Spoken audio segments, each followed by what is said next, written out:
আসল ভাই, রাকিব কাকা তো বিদেশ যেতে থেকে। কি বলিস? চল তো যাই।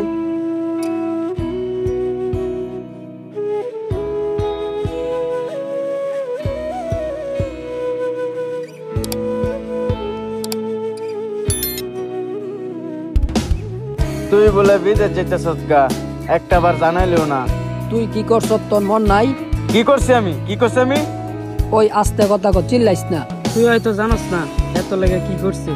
ভাই তুই মনে হয় জানোস না, তুই যে মায়ের সাথে রিলেশন করো সেই মায়া হলো দুমুখা সাপ।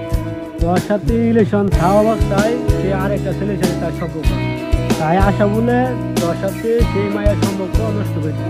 বন্ধু, আমি তো জানতাম না তুই আমার লাগে এত কিছু করছ। বন্ধু, আমার ভুল হয়ে গেছে, আমার মাফ করে দে। আয় আমার বুকে। বেঁচে থাকুক এরকম হাজারো বন্ধুত্ব। যারা আমাদের ফেসবুক পেজ থেকে দেখতেছেন তারা ফলো করে দেবেন, আর যারা ইউটিউব থেকে দেখতেছেন তারা সাবস্ক্রাইব করে দেবেন। আর সকলকে ধন্যবাদ ভিডিওটা দেখার জন্য।